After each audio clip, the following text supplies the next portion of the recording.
Number: Royal Guards Take Action. The Discovery. The morning mist hung heavy over Windsor Castle as Detective Inspector Sarah Mitchell walked through the ancient corridors with purposeful strides. Her phone had buzzed at exactly 6:47 a.m. with a message that would change everything. Missing royal heirlooms traced. Immediate action required. For months, the royal household had been quietly investigating the disappearance of several precious items that once belonged to Queen Elizabeth II. The missing pieces weren't just valuable. They carried centuries of royal history. Among them was the late Queen's personal sapphire brooch, a gift from Prince Philip on their wedding day, and a rare diamond tiara that had been worn by 3 generations of royal women. Sarah had been working this case since the items were first reported missing 6 weeks ago. What started as a routine inventory check had turned into one of the most sensitive investigations in recent royal history.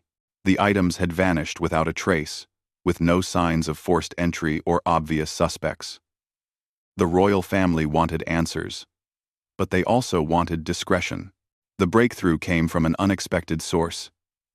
Thomas Whitmore, a longtime staff member who worked in the Royal Archives, had noticed something strange while cataloging historical photographs. In several recent images from royal events, he spotted familiar pieces being worn by someone who shouldn't have had access to them. "Inspector Mitchell," Thomas had whispered during their secret meeting in the castle library, "I've seen the Queen's brooch at 3 different functions in the past month, but it wasn't being worn by any of the senior royals." The revelation sent chills down Sarah's spine. If Thomas was right, this wasn't just theft. It was a brazen display of stolen royal treasures at public events. The audacity was shocking, but it also provided the evidence they needed to move forward. Sarah's investigation team had spent weeks following paper trails and reviewing security footage. They tracked guest lists, staff schedules, and access records. Slowly, a pattern emerged that pointed to someone with regular access to the royal family's private quarters and detailed knowledge of the palace's security systems. The evidence was circumstantial, but compelling. Financial records showed unusual luxury purchases that didn't match the suspect's official salary. Travel records revealed trips to exclusive auction houses in Europe. Most damning of all, security cameras had captured suspicious late-night movements in restricted areas of the palace. King Charles himself had been briefed on the investigation's progress. The monarch was devastated to learn that someone within his trusted circle might be responsible for violating the memory of his beloved mother. "These aren't just objects," he had told Sarah during their private meeting. "They're pieces of my mother's soul, and someone has stolen them for their own gain." The decision to search Camilla's quarters hadn't been made lightly. The Queen Consort had noticed several of her own pieces missing and had been cooperative throughout the investigation. However, the evidence trail kept leading back to areas where she had regular access. Sarah knew this was delicate territory. Searching the rooms of the Queen Consort required the highest levels of authorization and absolute secrecy. On the morning of the search, Sarah assembled her most trusted team members. Detective Sergeant James Crawford had 20 years of experience in high-profile cases. Forensic expert Dr. Elizabeth Harper specialized in art and antiquities theft. Together, they represented the best of Scotland Yard's Special Investigations Unit. "Remember," Sarah addressed her team as they prepared to enter Camilla's private wing, "we're not just looking for the missing items. We need to understand how they got there and who put them there. This could be theft, but it could also be someone trying to frame the Queen Consort." The search began in Camilla's personal study, a cozy room filled with books, family photographs, and personal mementos. The team worked methodically, checking every drawer, cabinet, and hidden compartment. They were looking for the missing heirlooms, but they were also searching for any evidence that might explain how the items had disappeared. Dr. Harper examined each piece of jewelry in Camilla's collection, comparing them against detailed photographs of the missing items. Her trained eye could spot even the most subtle differences between authentic pieces and high-quality replicas. As she worked, she noticed something troubling. Several pieces that should have been in the royal vault were sitting casually in Camilla's jewelry box. "Inspector," Dr. Harper called quietly, "I think you need to see this." Sarah approached the jewelry box, where Dr. Harper was examining a stunning emerald necklace. This piece matches the description of one of the missing items from the Queen's personal collection. But there's something odd about it. Using her magnifying glass, Dr. Harper pointed to tiny markings on the necklace's clasp. "These are catalog numbers from the royal vault. This necklace should have been secured in the main treasury, not sitting in a personal jewelry box." The discovery sent shockwaves through the investigation team. If authentic royal treasures were casually stored in Camilla's personal collection, it raised serious questions about security protocols and access controls. But it also opened the possibility that someone was deliberately placing stolen items in the Queen Consort's possession. As the search continued, the team uncovered more troubling evidence. Hidden behind a row of books, Detective Crawford found a small leather portfolio containing what appeared to be authentication certificates for valuable jewels. The dates on the certificates were recent, suggesting someone had been actively documenting and possibly preparing to sell royal heirlooms. Sarah's heart raced as she realized the implications. This wasn't just about missing jewelry. This was evidence of a sophisticated operation to steal and potentially sell priceless royal artifacts. The question remained, was Camilla involved, or was she being set up as the perfect scapegoat? The team photographed every piece of evidence before carefully securing the items for further analysis. Each discovery brought new questions and deepened the mystery surrounding the missing heirlooms. As they prepared to conclude the search of the study, Sarah couldn't shake the feeling that they were only seeing the tip of a much larger conspiracy. The investigation was far from over, but the search of Camilla's quarters had provided crucial evidence that would shape the direction of their inquiry. As Sarah looked around the room one final time, she knew that the next phase of their investigation would require even more delicate handling. The stakes couldn't be higher. The reputation of the royal family and the integrity of centuries-old traditions hung in the balance. The morning's discoveries had transformed a routine theft investigation into a potential scandal that could rock the monarchy to its core. Sarah and her team now faced the challenging task of unraveling a web of evidence that pointed in multiple directions, with the fate of some of Britain's most precious historical artifacts hanging in the balance. Number: Royal Guards, take action. The investigation deepens. The atmosphere in Scotland Yard's Special Investigations Unit was tense as Detective Inspector Sarah Mitchell spread the evidence across the conference table. 3 days had passed since the search of Camilla's quarters, and the case had taken several unexpected turns that left the entire investigation team puzzled. Dr. Elizabeth Harper, the forensic expert, had completed her analysis of the jewelry found in the Queen Consort's personal collection. Her findings were disturbing and confusing in equal measure. She began, adjusting her glasses as she reviewed her detailed report. "What we found challenges everything we thought we knew about this case. The emerald necklace discovered in Camilla's jewelry box was indeed authentic and belonged to the late Queen's personal collection. However, Dr. Harper's examination revealed something extraordinary. The piece showed signs of recent professional cleaning and restoration work. Someone had invested considerable time and money into maintaining these stolen artifacts. But here's what doesn't make sense," Dr. Harper continued, pointing to high-resolution photographs of the necklace's clasp. "The restoration work was done by Gerard and Co., the official crown jewelers. They have detailed records of every piece they service, and according to their files, this necklace was brought in for cleaning just 2 weeks ago." Detective Sergeant James Crawford looked up from his computer screen with a puzzled expression. "That's impossible. We've been tracking this necklace as missing for over a month. How could it have been professionally cleaned 2 weeks ago?" Sarah felt a knot forming in her stomach as the implications became clear.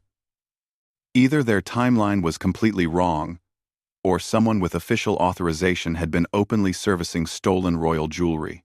She reached for her phone and dialed the direct number for Garrett & Co., head of customer relations. The conversation that followed added another layer of mystery to an already complex case.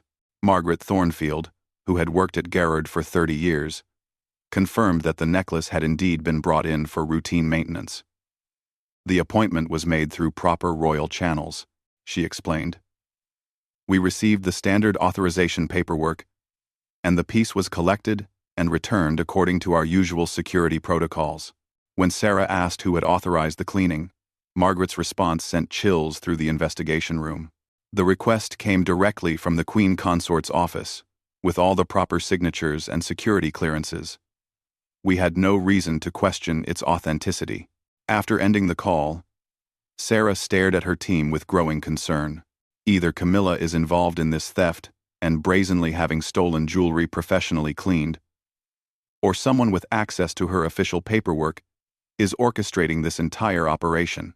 The investigation took another dramatic turn when Thomas Whitmore from the Royal Archives requested an urgent meeting. He arrived at Scotland Yard looking pale and nervous, carrying a thick folder of documents that would reshape their understanding of the case. "Inspector," Thomas began, his voice shaking slightly. "I've discovered something that changes everything. I've been going through the palace's internal correspondence, and I found evidence of a systematic pattern that goes back months." Thomas opened his folder to reveal photocopies of official memos, scheduling documents, and authorization forms. What he had uncovered was a trail of paperwork that showed someone had been systematically accessing royal jewelry through legitimate channels, using forged signatures and official seals. "Look at these authorization forms," Thomas explained, spreading the documents across the table.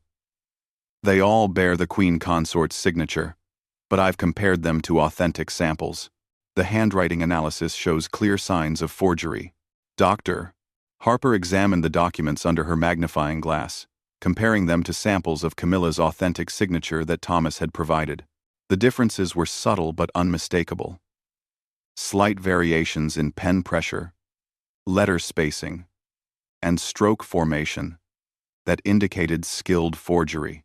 Whoever is doing this has access to official royal stationery, knows the proper authorization procedures, and has been studying the Queen Consort's signature pattern. Dr. Harper concluded. "This isn't the work of an opportunistic thief. This is a carefully planned operation by someone with insider knowledge." Detective Crawford had been quietly working at his computer during this discussion, cross-referencing staff schedules with the dates on the forged authorization forms. His findings added another crucial piece to the puzzle. "Inspector, I've identified a pattern. Every one of these forged authorizations was processed on days when the Queen Consort was away from the palace on official duties." Sarah studied Crawford's timeline chart, which clearly showed that each theft coincided with Camilla's public engagements. The precision was remarkable. Someone had been monitoring the royal schedule and timing their activities to avoid detection. This level of planning suggested intimate knowledge of royal protocols and security procedures. The investigation team's attention then turned to the staff members who would have access to both the Queen Consort's schedule and the royal jewelry collection. The list was surprisingly short, consisting of senior household staff, personal assistants, and a few trusted advisors who worked closely with the royal family. Among the names on this exclusive list was Victoria Ashford, Camilla's personal secretary for the past 18 months. Victoria had impeccable credentials. Quote, "She came from a family with generations of royal service and had passed extensive background checks." However, as Sarah began digging deeper into Victoria's recent activities, concerning patterns emerged. Financial investigations revealed that Victoria had been making substantial purchases that seemed inconsistent with her salary. She had bought expensive artwork, taken luxury vacations, and even purchased a small cottage in the Cotswolds. When questioned about her finances during a routine interview, Victoria claimed she had received an inheritance from a distant relative. However, when Detective Crawford contacted the solicitor's office that supposedly handled Victoria's inheritance, he made a shocking discovery. No such inheritance existed, and the law firm Victoria had named had no record of any client by that name. Victoria had been lying about the source of her sudden wealth.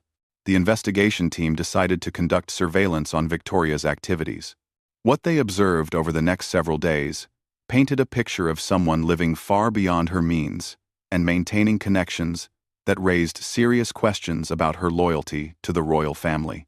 Victoria was seen meeting with individuals who had connections to high-end auction houses and private art dealers. Surveillance photographs captured her having secretive conversations in exclusive restaurants and being seen at galleries that specialized in historical artifacts. Most concerning of all, she was observed making multiple trips to a private storage facility on the outskirts of London.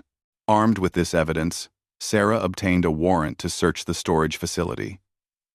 What they found inside Victoria's rented unit shocked even the experienced investigators. The small space contained dozens of items that appeared to be royal artifacts, historical documents, and expensive jewelry pieces. Dr. Harper's examination of these items revealed a sophisticated operation. Some pieces were authentic royal heirlooms that had been reported missing from various palace inventories over the past year. Others were high-quality replicas that had been crafted to replace the stolen originals. The attention to detail was remarkable. Whoever was behind this operation had been systematically replacing authentic royal treasures with convincing fakes. Among the most shocking discoveries were detailed photographs of royal family members wearing what they believed were their authentic heirloom pieces, unaware that they were actually wearing carefully crafted replicas. The real treasures were sitting in Victoria's storage unit, waiting to be sold to private collectors who specialized in acquiring stolen historical artifacts.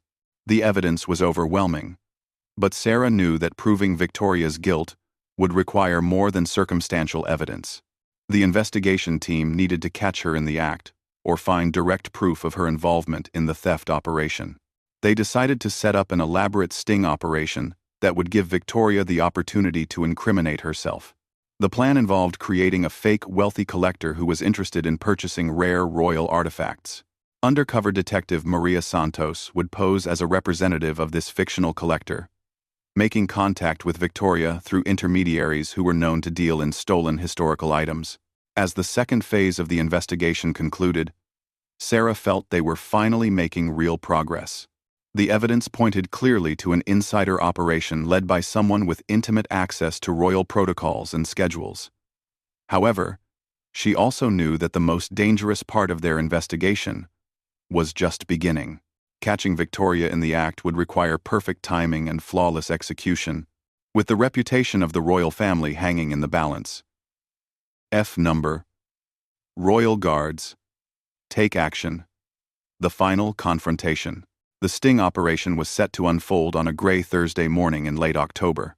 Detective Inspector Sarah Mitchell watched from an unmarked van as undercover detective Maria Santos approached the elegant cafe in Mayfair, where she would meet Victoria Ashford. 2 months of careful investigation had led to this moment, and Sarah felt the weight of responsibility on her shoulders. Maria had spent weeks establishing her cover identity as Elena Rodriguez, a representative for a wealthy South American collector who specialized in European royal artifacts. Through carefully orchestrated introductions, she had made contact with the network of dealers who had been working with Victoria to move stolen royal treasures. The plan was simple, but risky. Maria would express interest in purchasing several specific pieces that they knew Victoria had stolen, including the late Queen's sapphire brooch and a rare diamond tiara. If Victoria took the bait and attempted to complete the sale, they would have the evidence needed to make arrests and recover the missing heirlooms. Victoria arrived at the cafe precisely on time, looking every inch the professional royal secretary in her tailored navy suit and pearl earrings. She had no idea that her every move was being monitored by a team of Scotland Yard's finest investigators positioned throughout the surrounding area. "Miss Rodriguez," Victoria greeted Maria with a confident smile. "I understand you're interested in acquiring some very special pieces for your client's collection." Maria played her role perfectly, explaining that her employer was passionate about British royal history and was particularly interested in items with personal connections to Queen Elizabeth II. "My client believes that these pieces belong in the hands of someone who truly appreciates their historical significance," Maria said, her Spanish accent carefully practiced. Victoria's response revealed the depth of her betrayal. "I've been fortunate enough to gain access to some truly remarkable pieces that the royal family no longer actively uses. It seems a shame for such beautiful artifacts to sit locked away when they could be properly appreciated by true collectors. The conversation continued for nearly an hour, with Victoria gradually revealing details about her operation that confirmed everything the investigation team had suspected. She spoke casually about having access to the royal jewelry collection and described how she had been systematically replacing authentic pieces with replicas. "The beauty of my position," Victoria explained with disturbing pride, "is that I understand the family's routines perfectly. I know when certain pieces will be needed for official functions, and when they can be safely borrowed for extended periods." Sarah listened to the conversation through her earpiece, feeling a mixture of satisfaction and disgust. Victoria was not only confessing to theft, but seemed to take pleasure in describing how she had violated the trust placed in her by the royal family. The breakthrough moment came when Victoria pulled out her phone to show Maria photographs of the available pieces. Among the images were pictures of Queen Elizabeth's personal sapphire brooch, the same piece that had caused such distress to King Charles when he learned of its disappearance. "This particular piece," Victoria said, zooming in on the photograph, "was a wedding gift from Prince Philip to the Queen. It has incredible sentimental value, which makes it especially sought after by collectors who appreciate the emotional history behind beautiful objects." Maria expressed strong interest in the brooch, and Victoria quoted a price that made Sarah's blood run cold. The amount Victoria was asking for, the stolen heirloom, was enough to buy a house in central London. The conversation turned to logistics, with Victoria explaining how the transaction would be completed and the items delivered. "I have a secure storage facility where the pieces are currently kept," Victoria said, writing down an address on a napkin. "We can arrange for you to view the items there, and if your client is satisfied, we can complete the transfer immediately." This was exactly what the investigation team had been waiting for. Victoria was not only confessing to the theft, but was also providing them with the location where the stolen items were being held. Sarah signaled to her team that it was time to move to the next phase of the operation. Maria agreed to meet Victoria at the storage facility that afternoon to complete the transaction. As they parted ways at the cafe, Victoria seemed pleased with herself, completely unaware that she had just provided law enforcement with everything they needed to bring her operation to an end. The storage facility was located in an industrial area of South London, surrounded by similar units used by businesses and individuals to store everything from furniture to classic cars. Victoria's unit was in the back corner of the complex, deliberately chosen for its privacy and limited visibility from the main office. Sarah and her team arrived at the facility an hour before the scheduled meeting, taking positions around the property and ensuring that all escape routes were covered. Detective Sergeant James Crawford was positioned in the unit directly adjacent to Victoria's, while Dr. Elizabeth Harper waited in a van equipped with specialized equipment to immediately begin cataloging any recovered items. When Victoria arrived at the storage facility with Maria, she seemed confident and relaxed. She chatted casually about the history of various pieces as she unlocked the metal door to her unit and rolled it up to reveal the contents inside. What Maria saw inside the storage unit exceeded even the investigation team's expectations. The space was organized like a private museum, with glass display cases containing dozens of pieces of royal jewelry, historical artifacts, and official documents. Victoria had created a catalog system that detailed the provenance and estimated value of each stolen item. "As you can see," Victoria said with obvious pride, "I've taken great care to preserve these pieces properly. Many of them were not being stored correctly at the palace, so in a way, I've actually done the royal family a service by ensuring their preservation." The twisted logic of Victoria's justification revealed the depth of her delusion. She seemed to genuinely believe that she was helping preserve royal history, rather than committing one of the most serious thefts in recent British history. Maria examined several pieces while wearing gloves that Victoria provided, taking photographs that would later serve as evidence. The stolen items included not only the Queen's personal jewelry, but also historical artifacts that belonged in the royal archives and official documents that contained sensitive information about royal security procedures. When Victoria brought out the Queen's sapphire brooch, Maria could see why it held such emotional significance for the royal family. The piece was exquisite, with deep blue sapphires surrounded by diamonds in a design that spoke of both elegance and deep personal meaning.